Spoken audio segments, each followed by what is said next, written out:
Rochelle Diamond. Thank you guys so much. I'm Rochelle Diamond. I'm on our employee experience team and I run our speaker series. So happy to see you all here today and love all the Warriors attire. Awesome. Want to first off thank the hype man, Franco Finn, for coming out today. Really appreciate him getting us started with the right energy. And one more shout out is to Brandon Duncan. He's been a LinkedIn employee since 2006, and he's now the Senior Director of Performance Engineering. And he's the one that originally connected me with the Warriors to make all this possible. So big thank you, shout out to Brandon. So the speaker series is all about bringing inspiring ideas, innovative thinkers to you, our employees, to make you more productive and successful. And I know we have a very inspiring one today. So we're going to start it off with a video about Joe Lacob and your Golden State Warriors. It has been a landmark several years for the Golden State Warriors franchise, and it started with a vision by ownership as Joe Lacob and Peter Guber set a course for building a world-class organization. If you look up there, that is a very lonely flag. We want another one. The real job was to turn it into a winner, and when you buy a sports team, that's got to be your overarching goal. We set out together to try to accomplish it in as short a time possible. In the past 2 seasons, we've seen the Warriors with back-to-back appearances in the NBA Finals, winning the title in 2015, and in the very next campaign, setting an all-time NBA record for most wins in a season with 73 total. Off the court, exciting new endeavors such as the development of a cutting-edge sports and entertainment center in San Francisco are just some of the tremendous highlights. In 2014, before the team captured the NBA title, the Warriors organization was honored as the Sports Team of the Year as awarded by the Sports Business Journal. A little over 3.5 years ago, Joe Lacob and Peter Guber purchased the Golden State Warriors for what was then a record NBA price of $450 million, and people thought they were crazy. Then they actually got around to hiring me and said, go find the absolute best team out there. And I got to tell you, there's only one thing that I know for sure after 45 years in this business.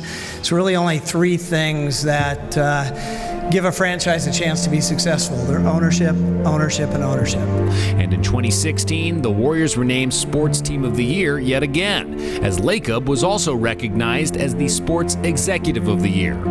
Everything from the players all the way down to Rick and his management team and throughout the entire organization. It's a great feeling to be part of an organization like that. Next on the horizon, more on-court success and the building of Chase Center in San Francisco's Mission Bay neighborhood. As the Warriors organization has already established itself as a global sports brand, continued success on and off the court will always return to the vision established by the team's ownership.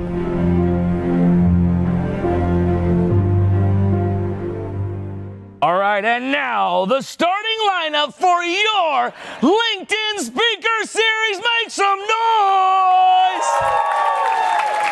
All right, standing at 6 feet, 190 pounds, a graduate of UC Berkeley, well known for his Dennis Rodman-like rebounding prowess, our very own VP of Sales Solutions, moderating the Speaker Series today. Give it up for Mike D-Fresh Drizzen!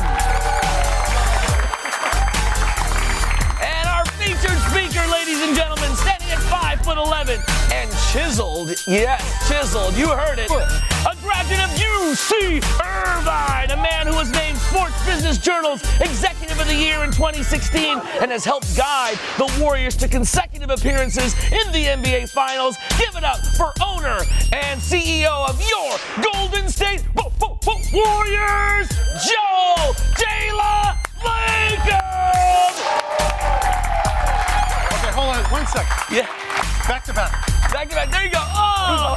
Is he 6 feet? 6. Am I 6 feet? Is Mike shorter than him? I'm 6 feet. It's in the shoe. All right, Mike, take it away. Give it up one more time, ladies and gentlemen. All right. So, Joe, thank you so much for joining us here. Really excited to get you started. You know, one of the traditions we have at LinkedIn, as you know, is a demonstration of a special talent. So does anyone want to see Joe's demonstration of a special talent? Joe, you want to tell the story? I need a prop. Thank you. Special talent. So, and this is absolutely true. No hype about this. This actually happened. Moved to California when I was 14 years old from East Coast, where I grew up in Massachusetts. And I lived about a mile from what was then known as Anaheim Stadium. California Angels, as they were known now. I think they're LA Angels now, but California Angels. And I went over to one day to at 14 years old. Actually, my first job was International House of Pancakes at just 13 and a half or something like that. And I quit after a week. It's the only job I ever quit because he was swearing at me and all this stuff. It was terrible, washing dishes and all that. So then I said, why don't I do something a little more fun than that? I went over to the Angel Stadium in the outfield, and they used to pick people to be vendors or hawkers to sell peanuts, sell popcorn, or all that kind of stuff. And so my special talent is, for 7 years, I was, and this is the truth, peanut vendor, worked almost every game at Anaheim Stadium, and I tossed peanuts. Yeah. Hey, you got to catch them.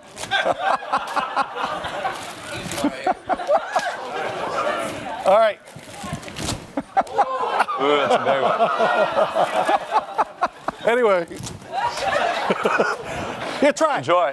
Oh, yeah. Hey, all right. Yeah, this is fun. A little double. No luck. Oh. Excellent. All right. That's a long time ago. So speaking of peanuts, you as a vendor, we have a lot of sales folks in the company. What'd you pick up about sales as a peanut vendor? Actually, I'd love to tell that story about peanuts, is the truth of the matter, because people ask me, in fact, I was going through business school at Stanford, and I had an interview, and they asked this one guy, I shouldn't say the company, but he asked me, well, what's the best job you've ever had? And what did you learn from that? And I remember thinking, well, I'm 25. How many jobs do you think I've had? It's kind of an arrogant question to some extent. But I told the story about my first job being as a peanut vendor, as a hawker at Anaheim Stadium. And he said, well, what was so great about that? And what did you like about it? I said, well, the best thing about that job was it was 100% correlation between how hard you worked and what you made. I mean, there was no, manager had to say this or that, or you didn't do this right, you didn't do that right. Because it was straight commission, 14% commission. And that's all you made. There was no base fee, there's no nothing. So, and of course, I love being around baseball and being around sports and all that, but 14% commission, I actually paid my way through college working at Anaheim Stadium. And that was the answer to that question. So what I loved about it was, again, 100% correlation. How hard you worked is how much you made. Cool. And so, aren't you all in sales, or a lot of you? Many of us. Who's in Do you sales? understand this idea? And then commission? That's our San Francisco office and other offices around the world reviewing us. Okay. So in regards to coming to California, so you moved from peanut sales and you ended up in VC, venture capital. You want to tell us, how did you pick that profession, and tell us a little bit about what that was like? For those who don't know, Joe ended up at Kleiner Perkins, one of the landmark firms here in the Valley. So tell us a little bit about that journey. Well, after I worked for a few years in Southern California after getting a college degree in biology and chemistry from UC Irvine, and then I did a master's in public health at UCLA. Thought I was going to be a doctor, but as an ex-girlfriend told me, you'd make a terrible doctor. And she was right. Why's that? Because I don't think she thought I had the most empathy for sick people. Something like that. But she was kind of right. It probably wouldn't have been a good profession. So, but anyway, I did figure out, after working in business in healthcare for a few years, that I kind of liked business, even though I didn't know much about it. Because really, I was a very science-oriented kind of guy, very biology-oriented. So I applied to business school. That's what you do. You go to business school and it's sort of a career change or trajectory change vehicle. Got into Stanford, fortunately. Went to Stanford and came out. And really at that point, kind of wanted to shift more towards technology because that's what you pick up in the Valley, and it was more of my interest level. So, but I had a healthcare background, and so that led to me going into the biotech industry, which I did after Stanford Business School. Okay, and then so as you got to Kleiner, well, the biotech industry was a job with a company called Cetus in Emeryville, and it was bought by Chiron eventually, another biotech company. But it was actually in the 80s. Shows you how old I am. It was a very innovative company, and in fact, one of the guys that worked there won the Nobel Prize. In fact, Kerry Mullis, for a polymerase chain reaction. So it was a very technically proficient, very, very smart group of people. Company, it turned out not to be Genentech, which turned out to be the big one, but it was still a successful company. I had an idea for a business plan with a partner when I was there, as a lot of people do in companies. And we wound up pitching that to VCs. And eventually, Kleiner Perkins, Brooke Byers, a partner there, liked it. And after a year-long decision-making process, we decided that we would fund that company, that idea, that business plan as a startup, but that my partner would go and become the CEO of this company. And in fact, he wanted to come to be an associate at Kleiner Perkins, which wasn't my plan, but it's fortuitous that it happened that way. It was supposed to be temporary. That company became my first investment, and the rest is history. I wound up staying 25 years. Great. And so we talked backstage a little about your philosophy around investing, where some investors, particularly in venture capital, spray their bets with a lot of early stage companies, and then others pick a few and really want to grow them and build businesses. And you want to share a little bit of where you stand on that one? Yeah. This is a philosophical thing, and investors invest differently by nature, and those that are successful in different aspects of it. I guess fundamentally always have been and still am of the belief that I'd like to think of, rather than investing, I like to think of company building as the essential value add. So rather than seed a lot of little investments, and even today I don't do a lot of that, but I do a few things. And I like to do a few things really well. And at Kleiner Perkins, that was the way in the old days we worked. We really were very much about building companies. We didn't do that many investments. We weren't spraying them around. We weren't just placing bets all over the place like people like to refer to. We were formulating or hearing a business plan come in, or formulating the idea ourselves, and then going out and actually making it happen, hiring the people, building the company. And that's what it was like. In fact, I like to talk about this, but the first 12 investments that I made in the life sciences, which is where I was based, 11 of those 12 went public. Now, obviously, you have to have a good market to do that, but I think we're building some really good companies. So it's a very high hit rate, and I think the reason for that was this idea of focus on building companies and all the steps and the people and the technology within that company, rather than just throwing money out and trying to seed things and hope it happens. So only 11 out of 12. That was a pretty good beginning to a career. Yes, it was. And so as you personally, these 11 companies that went IPO, Kleiner Perkins, some of the biggest names we've seen in tech, you were in this vantage point of seeing these amazing companies and these amazing cultures form. Are there any kind of key characteristics you've pulled out of what makes great leadership, great companies that you've seen across the board? Well, there are. When you're at a place like a Kleiner Perkins, a major venture firm for 25 years, you do see a lot. You see a lot of good, and you see a lot of bad. You see things you should do and things you shouldn't do. But the biggest thing you do is you get a pattern recognition thing going, where you understand what it is when you see it in terms of people. You understand who are the people that are going to be successful. And I think that's the one thing I probably retained from that more than anything else, is I think I have a pretty good sense of what makes for a successful leader, successful entrepreneur. You see a lot of them. What are some of those traits? Well, I think number one, and this is what makes Silicon Valley great, it's sort of in the air, right? You go to visit any other place around the country, it's just not the same. There are other good places to start companies, that have had some success, Boston and whatever. But you come here, it's just in the air. And the reason is that's what people think about from the time they're in school in their 20s all the way through. It's a cultural thing.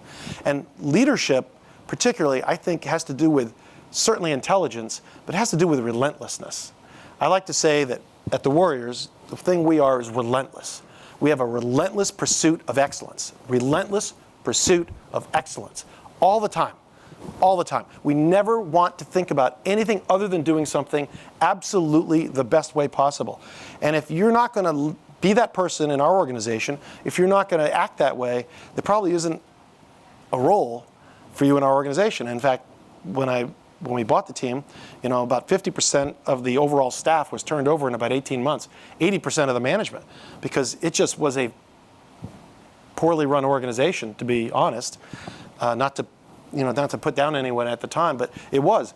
And it didn't meet the specifications, it didn't meet requirements, it didn't meet the goal setting, it didn't meet the standards that we had to build an organization, and which I had seen, to get back to your point, in many, many years of watching successful companies in the venture industry. Those that are really successful, those people are relentless. They're smart as hell, but they're also relentless about what they're doing. almost to the extent where you're ruling out other things, social life and everything else. That's the way it is. There's too much competition in the world, and becoming more and more competition every day for you to have a laissez-faire attitude about any aspect of trying to build a successful company. You need to be on it and about it 100% of the time. And that's the way we are in our organization. What I love about our organization, and this is probably just as important as picking leaders, is that we all have an attitude that we are in this thing, we're 100%, we're going for it, we're focused, and we are all on a mission to be the best, the absolute best, 100% of the time. And that means on the basketball court, that means in the marketing, that means in sponsorships, that means in selling tickets, whatever it is, we want to be the best. And we don't accept anything less. Great. So in terms of building the culture of the Warriors, setting this direction of relentlessness, getting the right talent that's behind it, holding them accountable, any other ways you've made sure that you guys are pursuing excellence at all turns? Well, honestly, my job is to set very high goals and then to hire the very best people possible. Now that sounds so simple, doesn't it? Everyone says, well, he's really a genius. How tough is that? Right? Anyone can figure that out. It's so simple and yet so hard to hold yourself continually to that standard. Because sometimes it means not being nice. It means like a really nice guy or a woman, and you're not going to hire them because they're just not good enough or they're not relentless enough. So it's really just about brute force every day, thinking that way, and making sure that culture is expanded within the entire organization. Now, we have other leaders in our organization like Steve Kerr, who will tell you about what's important is the joy that he has among his players. He wants people to really have fun when they go to work and enjoy it. And that's all true. He's the joy guy, and I'm not the joy guy. Sing a theme there, yeah. Yeah. So I'm the relentless guy. And so what did you see in Steve Kerr, your head coach for the Warriors? How did you see he had this excellence to him? What was it you saw in him? It's a little unfair because I'd known Steve for a long time. I had met him, ironically, through a friend on a golf trip in the year 2000. So we had sort of struck a friendship, and I'd known him, and over the years stayed in touch with him. And I always thought, the guy's so thoughtful, so smart, so experienced, so involved in having been a part of 5 championships, so he knows what winning really encompasses and is like. I thought he would make a great coach. Well, I think somewhere along the line, he became a GM and then left and took a few years off. And when he left at that time was around the time we were buying the Warriors. And I went to him and I said, hey, I think you'd be fantastic, as we've talked about. He said, I'm not ready. And I said, well, 3 years from now. Get ready. He said, 3 years from now, he'll be ready. After his kids go through whatever high school, and I said, well, there may not be a job 3 years from now. He said, well, we'll have to take that chance. This actually happened. And of course, wound up after our first coach hiring Mark Jackson, who actually did a great job for us in many respects. But for a variety of reasons, we were moving on from him.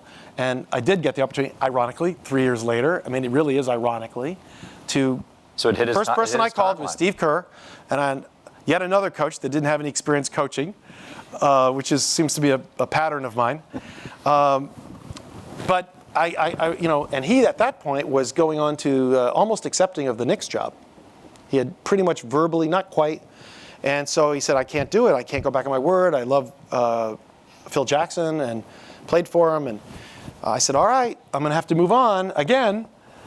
And of course, about a week later, I was in the middle of doing interviews on the road of another candidate for the head coach, and got a call during the middle of a 4-hour interview. I won't say with who, which I absolutely could not stand.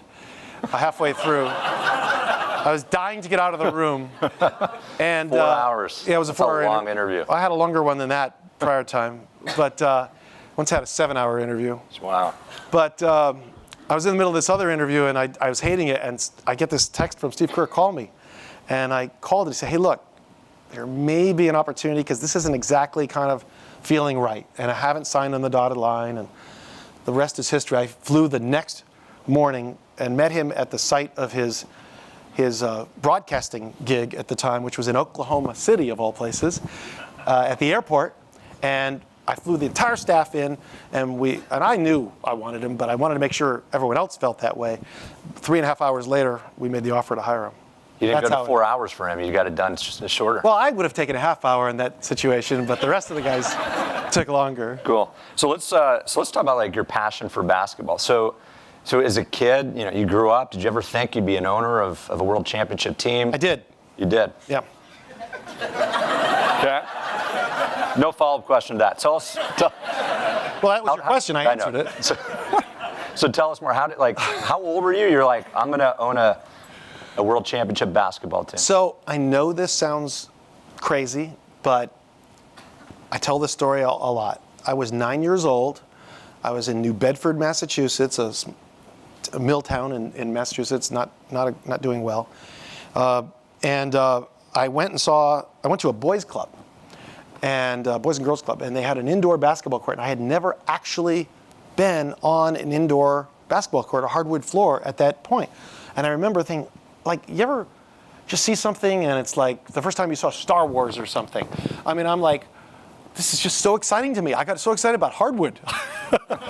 I mean, I really was. I can remember it like it was yesterday. I can see that hardwood floor in front of me. Now, part of this was I had a fascination listening on the radio in the 60s. Again, how old I am.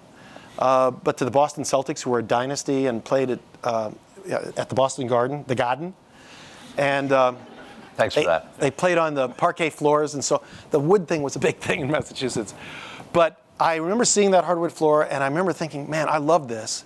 And I somehow had it in my head, I somehow wanted to own a basketball team someday.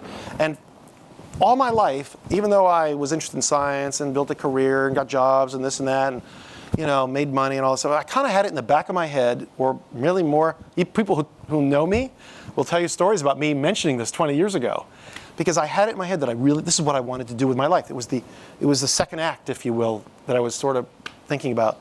So I've always wanted to do it. And I've always dreamed about how I would do it. And when I became a part owner of the Celtics, ironically, prior to the Warriors, for about 5 or 6 years, I learned a lot. I met people in the league. I interacted with the team. I wasn't that involved. But I was learning the whole time, so that when the day came, which I knew it would come, to buy hopefully a team where I would be running it and owning it, that I'd be prepared to do it and operate it and win. And of course, as a fan for 35 years living in the Bay Area of the Warriors, you become a fan of your local team. I have 4 kids. They all grew up going to these games, and they were Warriors fans because this is their home. And I remember thinking, like a lot of people did, this is terrible. These guys are awful. They can't do anything right. Why'd you do that? Why'd you do this? Yeah. By the way, that's what you do when you're a fan. That's your right. You always think, everyone in sports thinks they can do it better. And sometimes they can. So I remember thinking all that. And of course, when the opportunity came in 2010, early 2010, to bid on the Warriors, I knew I had to have it. And I knew that I love venture capital. I love starting companies. I love my job. I love what I do. I love building companies. I still do. But this was my overriding dream in life. And I was, by God, going to do it no matter what. And no matter what became very expensive.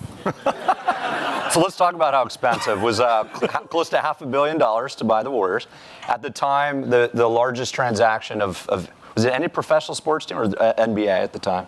It was the NBA, right? Major League Baseball and NBA were pretty close. NBA was always number one, but I had tried to buy a baseball team a couple times too. Those Angels being one of them that I was a peanut vendor for, which I screwed that up. I should have done that. But the truth is, NBA was really my love. That's always been my love. I wasn't good enough. I played a little high school basketball, but I still play today, twice a week in a game. I mean, you play inside, three-point shooter? What's your specialty?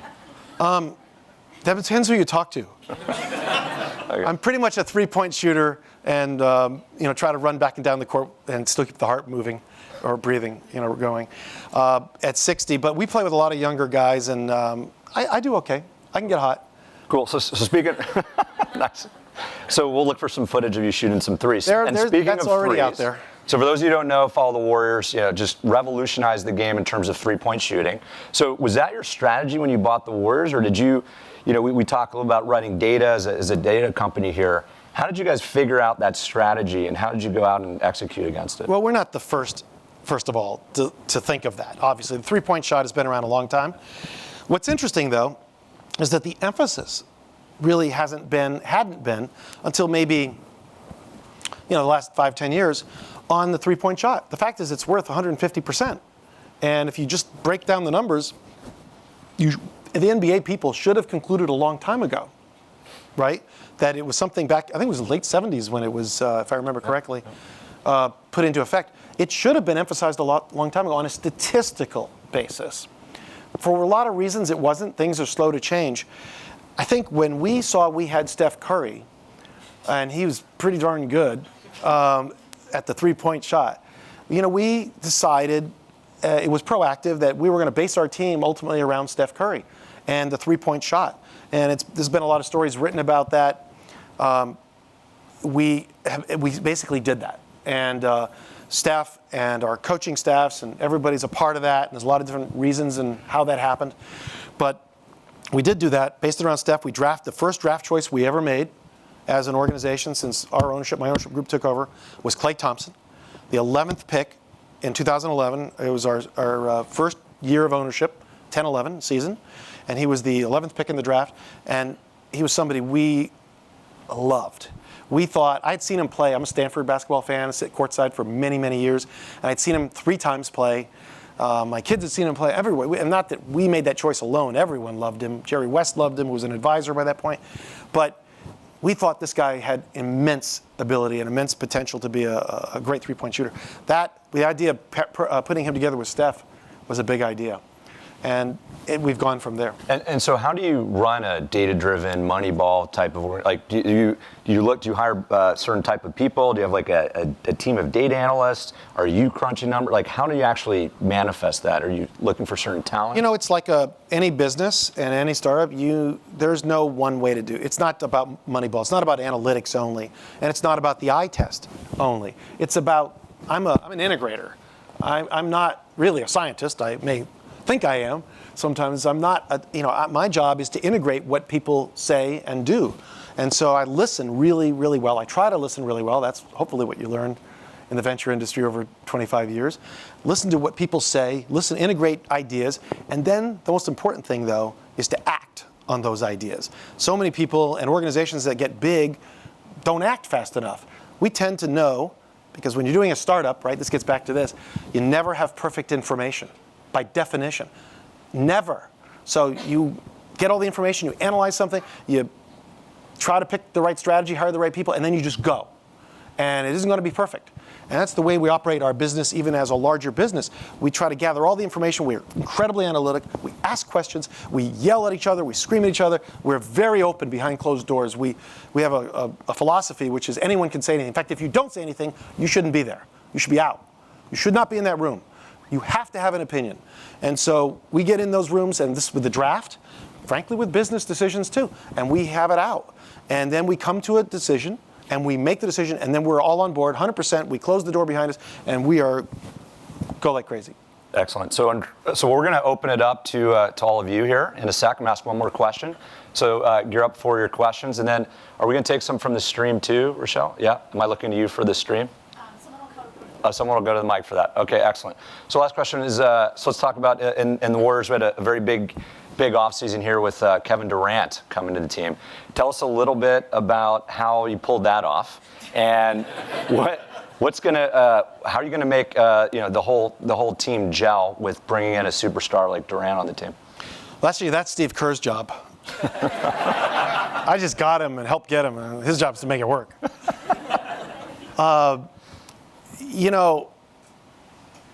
It was a bold move to do what we did in some respects, I guess. Most people would and did tell me during the year, they all heard the rumors that we were going to go after Kevin Durant, which was rumor, only rumor. And they all said, well, how can you break up a team that has just won a championship and that is having an historic season? Why would you even think to mess with success? And that's a hard question to answer. Just like it's a hard question to answer, why would you change a coach that had, led you to 51 wins and out of the abyss that the organization had been in for 20 years? Why would you go and change the coach? These are tough questions to answer. I can only tell you that it's a question of whether you want to be good or very good, or do you want to be great and the best. And we felt that in order to make those leaps in either one of those cases, these are things we needed to do. We had a great team last year, but we have to be thinking, my job and Bob Meyer's job as the GM is to thinking about not today, but tomorrow. What's the team going to look like next year and the year after that and the year after that? We gave up 6 people to do it, 6 good players that had big roles on our team, but we kept all our core talent, and we wound up at the end of the day, if you really simplify it, with 4 superstars, all the top, Sports Illustrated says top 19, I'd say 4 in the top 10, to be honest, players that are all in their prime. They're between 26 and 28 years old. That is the prime. It's the beginning of the prime for an NBA player, because the prime's probably, by most people's accounts, 27 to 33. So I just don't know how you don't do that. How do you not strive to be the best? How do you not try to bring in Kevin Durant if you can get him? And there were 25 teams that wanted him or could have got him, or virtually all, and somehow we were able to do that because of the nature of our system, the organization, the culture, the coaching staff. I think a very coaching people want to play for. But most important, it's not about Steve Kerr or me or anybody else. It's about our players. Kevin Durant wanted to play with our players, and they sold him on the opportunity first and foremost. Will you accept anything other than a championship as a victory for this dream team? I will accept what happens. Just like we accepted not winning a back-to-back title this last year, because we have no choice. I have to accept it. It's reality. We weren't good enough. As good as we were, we did not win the championship. We fell 56 seconds short or whatever it was. We went 0 for 9 down the stretch. We need to be better. And we can all postulate a couple of reasons of why that happened and how that happened. It doesn't matter. You know, 1 hour later, I was moving on. My job is next year. My job is the future. It's not about the past. I don't care about the past. I mean, other than it's nice to look back every now and then, but that's really not important. What's important is the future, and our job was to build a championship team this year. I hope we've done that. I think we have the best team. I think we can and maybe even should win the championship, but I also know how hard it is. I know so many things that can go wrong, injuries being one. And so we're going to do our damnedest, we're going to do our best, and we're going to work really hard, and we're going to try to bring another title home to the Bay Area. All right, let's bring one home. What do you think? Yeah, Bay Area. All right. Let's go to the Q&A section. We have a question from the stream. At LinkedIn, we have a great company culture. How do you create a culture that is conducive to players and coaches from all different backgrounds?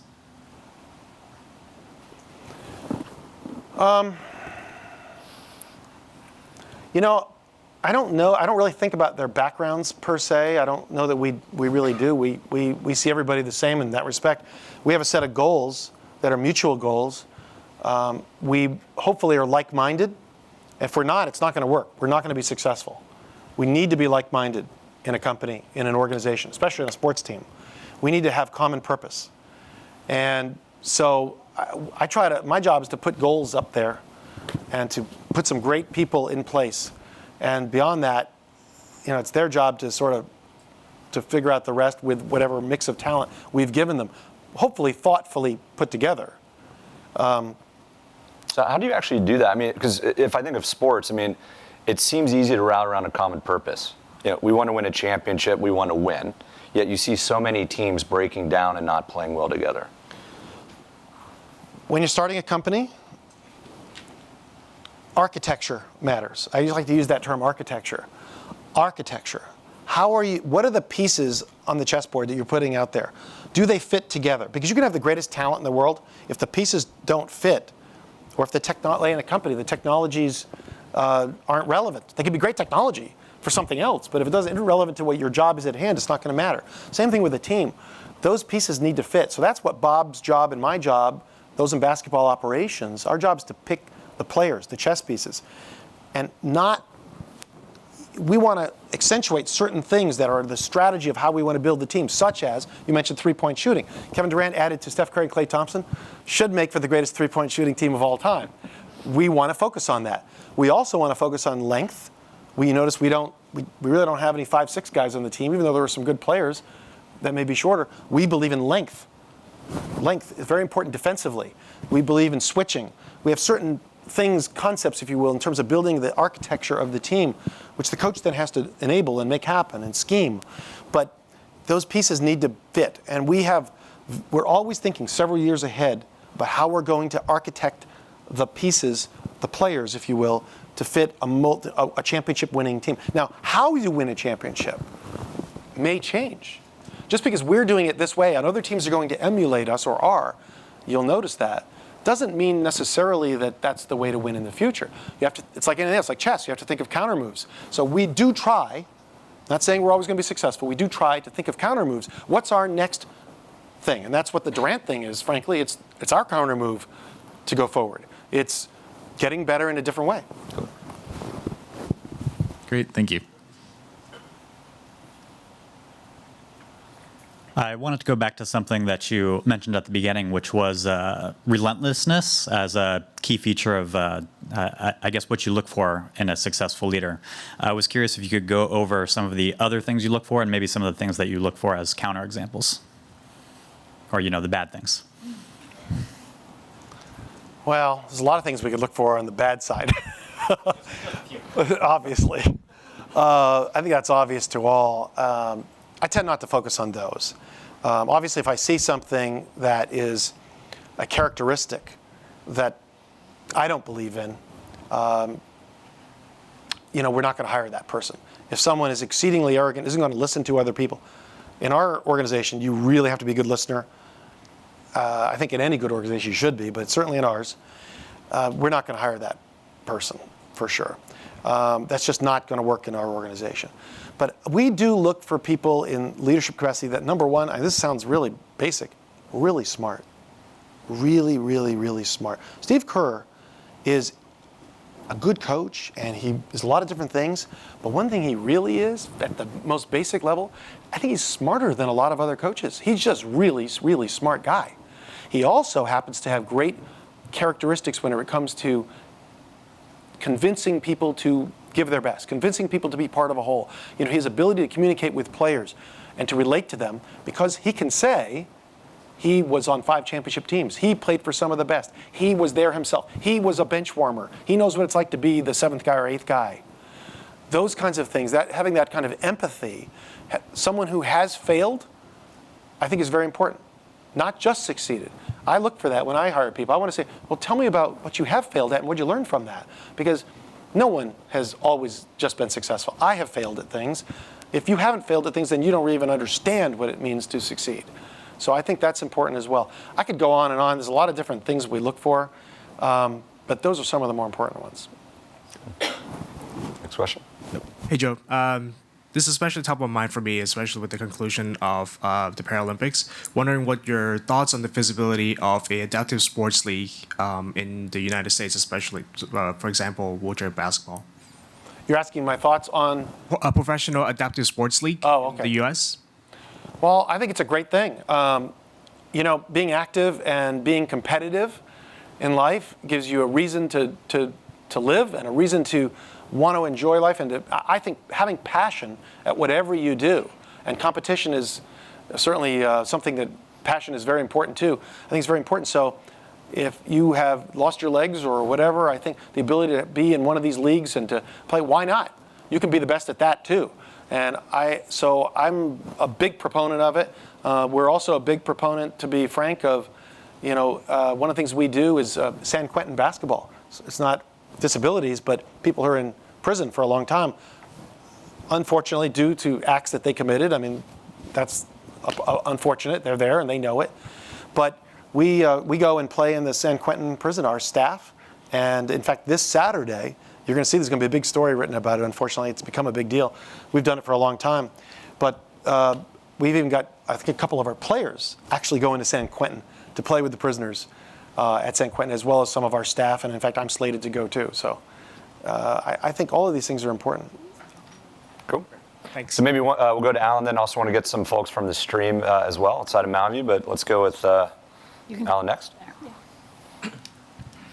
Hi, Joe. Hi. Curious, like you mentioned the importance of focus to success, and with the amount of scrutiny on the team this year, I'm curious about your thoughts or concerns about your team potentially participating in the wave of social activism that we're seeing across the country. I knew I wouldn't get through this entire appearance without that question. This is a very difficult topic. The problem is there are, well, let me say, before I say the problem, I think we all know what the problems are. The real issue is the solutions. What Colin Kaepernick did, I personally may not have done that, okay? I personally may not have kneeled in front of the flag. But it doesn't really matter what I personally would do. I do understand why he did it. And I understand that the issue is very real. It's not just real now, it's a 200-year-old problem. And the truth is, we need to deal through action. And I've had a call earlier this week. I was in New York. All the NBA owners were on a call. We're talking about this. And what should we do? How should we react to all this?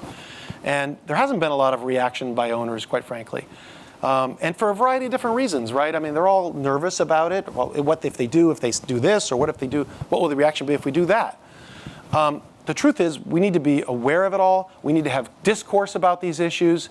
We need to talk and communicate and respect what the other side is saying. Both sides of that issue need to respect what the other side is saying. They need to listen to them. That is what is most important. And then we need to come up with active solutions. Active solutions. And one of the things I'm proud of what the Warriors stand for, to be honest with you, is social activism with respect to education and our communities. It's incredibly important to me and to Nicole, my fiance, and to our organization. Our goal is to have the largest foundation in the entire world of sports.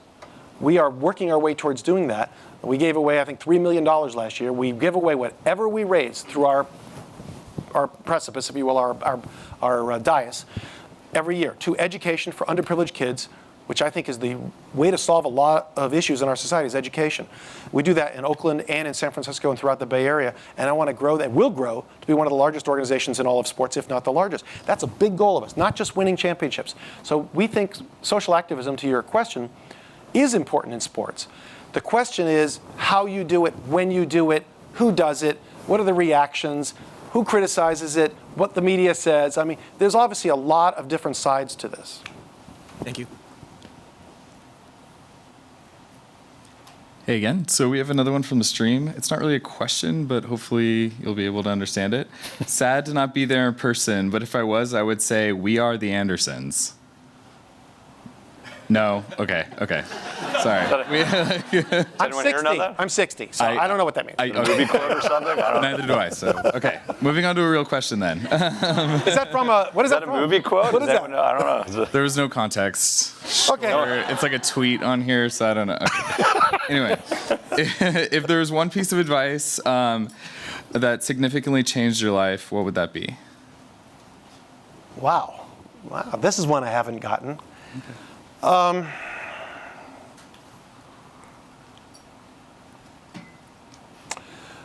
I don't know that I can point to one.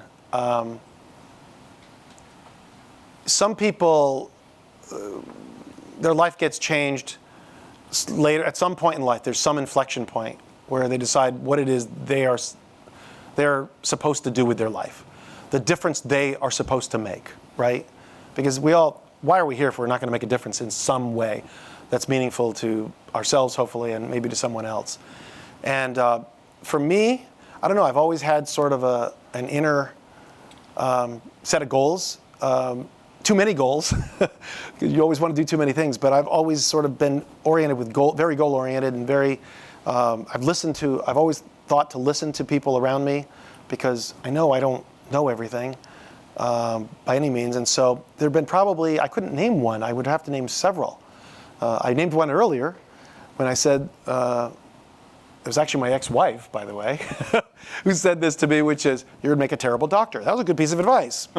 That probably was true. I probably wasn't cut out to do that. But there are others in life, too. And I think the important point is to listen to what everybody says, try to figure out what you're good at and what you enjoy doing and what you have passion for and where you can make a difference, hopefully, in life. Great. Thank you.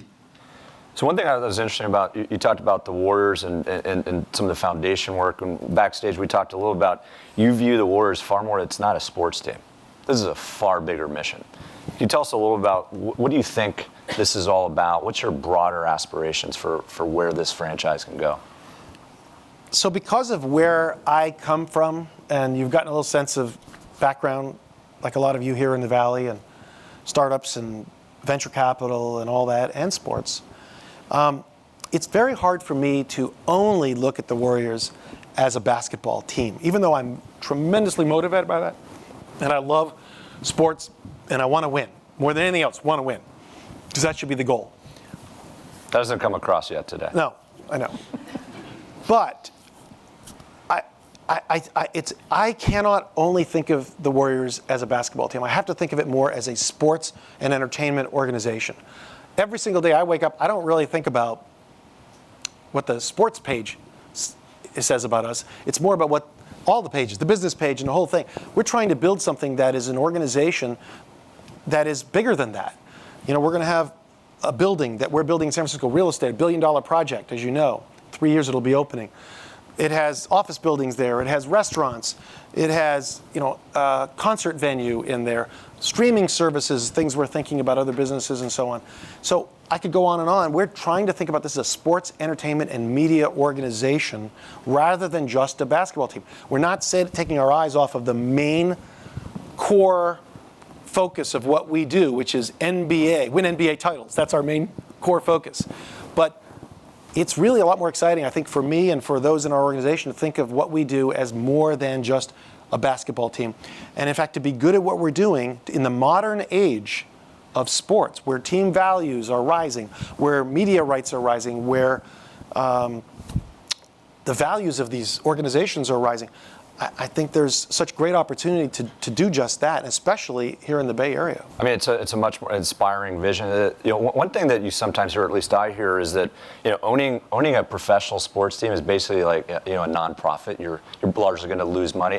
Is that actually accurate? Do most teams and owners lose money? Do most of it, is it profitable? Yeah. We do not lose money. We did. When we bought the team in 2010, we were losing a lot of money when we bought the team. It was bleeding cash. The Warriors have a history of people think that they sold out every game during the 90s and 2000s. Well, there were a lot of people there. Doesn't mean you were selling all those tickets. And so the organization really was not making money. It does make money today. In fact, it has to make a lot of money in order to be able to privately pay for what will be the most expensive new sports arena ever built in the United States, $1.1 billion. It's all private money. Every dollar, there's no public support. We even bought the land. We're building underground parking. We even paid the hourly rate of San Francisco staffers to review the plans for building it. So it's completely private. We have to make money to pay for that. And the alternative is that we are like some other sports teams, or historically where it's been in sports, which is you go out and you ask the public to raise taxes, to build you an arena or to build you a stadium. I think that can happen in some parts of the country, and it may make sense in certain cities for that to happen. And in the NBA, Milwaukee and Sacramento, about half the cost is being paid for by taxpayers. That's not happening here. Wasn't going to happen here. I don't even think we wanted to try to make it happen here. I'm not even sure I believe it's the right thing for that public monies to happen here. I think there are other things that the public can do with its money, schools, police, the obvious. And I think it's particularly in Oakland. It just wasn't the appropriate thing to ask for me. That's my decision. I don't want to criticize others. I'm not making a comment necessarily about others because they have different situations. But that's the way we felt about it. And so the answer to your question is yes. We are proud of it that we do make money. great. And we need to so for those of us in the San Francisco Bay Area, not only are we grateful about the amazing team we have, but we can also thank you for less taxes. Otherwise, if you Exactly. So thank you. Let's go to the next question. Hi, thanks for sharing your experience with us. It's very interesting. I actually have 2 questions. One is, Warriors is known for deep bench. Now, you mentioned you traded 6 players for Kevin Durant. What's going to happen when, say, one of the great player injured and sometime you need to go to the bench? What do you see as the effect? My second question, sorry, I'll finish my questions if that's okay. Please, Second question is, next year's NBA championship, who do you see as which team do you think is the greatest challenge for Warrior in the Western and Eastern Conference? And what do you think Warriors have to do to win the championship against those teams? We got a couple fans in the audience. You're trying to, That's fantastic. You're trying to get me in trouble, though, aren't you? Let me answer the second question first, because I can't remember the first question.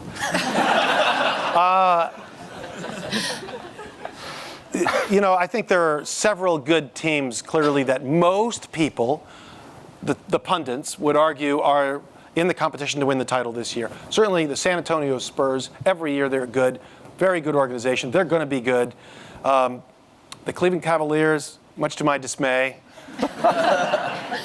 probably win the Eastern Conference because they do have a couple of guys, one in particular that's very, very good. And I don't really like spending time in Cleveland, but we might wind up there again for a third straight year. I don't know. Our job, honestly, is just to win the West and get to the opportunity to play whoever comes out of the East. That's our job. Our job is to win the West and get to the finals and then see what happens. And hopefully we don't have injuries, and hopefully we live up to others' expectations and we win. That's the second question. What was the first one? I don't know. I forgot too. The deep bench. Bench, yes. That Warrior has. Yeah, sorry. Well,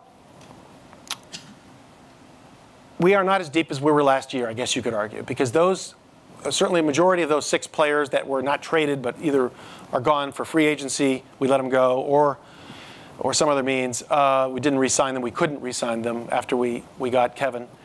We're going to miss them. We're going to miss some of those players, no question. I think most people would point to our lack of depth at the center position as the biggest risk, the rim protection issue. And probably Steve Kerr would concur with that, at least at this point in time. We did get a guy named Zaza Pachulia, who's a very good NBA center. I think we'll be able to hold down the fort and do very well. We have a rookie that we drafted we really like defensively, named Jones. And I think he'll be ready in December. And we have some other guys that we brought back. But I do think that's a risk, that we won't have the rim protection that we had last year. On the other hand, we'll probably have the greatest three-point shooting team in the world. We may have the best, longest, defensively switching-oriented team in the world. And we certainly have a lot of firepower to score in different ways, maybe in ways we couldn't last year. Kevin Durant is a great post-up player, which you could argue we're not very good at last year. So I think it's up to the coaching staff to sort of figure that out. We'll see as we go through the season whether we have some holes to fill and get better. And if we do, we'll make sure we do somehow, some way. I think you guys are stacked. I think you're in pretty good shape. So we are up on time. Let's give it up for Joe. Thank you very much, Joe. Well done. Rochelle, do you have one announcement from Rochelle? 1 second. Sorry. We have something coming out, I think. Yes, Here we go. do. All right. So I wanted to thank Joe so much for coming. Your passion and relentlessness is just contagious. So this is a little LinkedIn bag of goodies. But I wanted an account activation, LinkedIn? Exactly. But just to show everyone, one of the things, he's also quite a skilled basketball player. So we gave him a little LinkedIn net with a basketball so he could practice. And I actually use those. You do? Nice. I like them. I learned the reference to the Andersons. Apparently it was in an NBA.com commercial about the Andersons got tickets to go to a game. And so she was saying that she was jealous she wasn't here. She'd say, I'm like the Andersons. Sorry. But tying it all up. There you go. Clever. So anyway. Very clever. So thank you so much. Thanks to all of you so much for coming. Have a great day. Thanks. Thank you very much.